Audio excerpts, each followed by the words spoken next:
नमस्कार, मी नेहा कुमेरिया, विदर्भ दर्पण न्यूज मध्ये आपले स्वागत। विधानसभा चुनाव को देखते हुए सतरंजी गुट की परिवर्तन सभा कुछ दिन पहले काटोल में हुई थी। इस सभा से विधायक अनिल देशमुख ने विकास कामों में बाधा डालने का काम किया, ऐसा आरोप एनवा सर्कल के जिला परिषद सदस्य ने किया। इस विषय को लेकर राष्ट्रवादी कांग्रेस के शरद पवार पक्ष के तालुका अध्यक्ष पूर्व उपसभापति अनूप खराडे ने जवाब देते हुए कहा, यह आरोप झूठा है।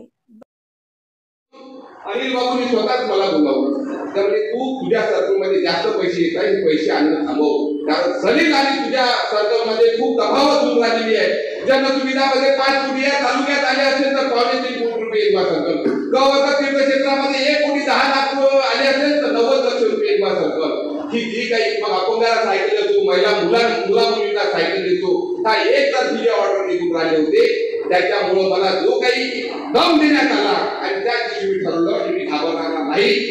मी राजकीय जीवनामध्ये जोपर्यंत लोकांचं प्रेम आहे तोपर्यंत मी कोणत्याही नेत्यासोबत लढण्यासाठी तयार आहे। तुम्ही पदाच्या भरोश्यावर धमक्या देण्याचं काम करत असेल तर तुम्हाला घाबरणार नाही। असा कुठलाही निधी रोखण्याचा किंवा अडवण्याचं काम आमच्या नेत्यांनी आजपर्यंत आम्ही जेव्हापर्यंत पाहिलं तोपर्यंत केलेलं नाही।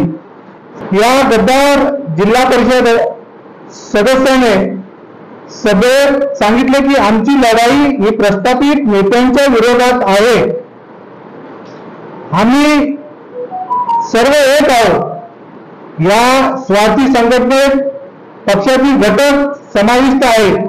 हे संघटना ज्यावेळेस पासून निर्मिती झाली त्यावेळेस पासून आमचं सगळं लक्षात आलं तर हे एका विशिष्ट उद्दिष्ट डोळ्यासमोर ठेवून हे संघटनेने काम केलं व स्वतःचा स्वार्थ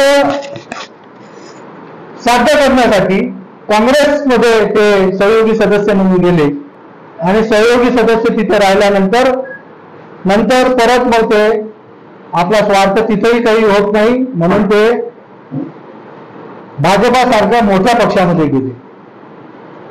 ज्या पक्षाला निवडणुकीमध्ये त्याने सरेआम शिव्या दिल्या होत्या त्याच्या ध्येय धोरणावर प्रश्न उपस्थित निर्माण केले होते, त्या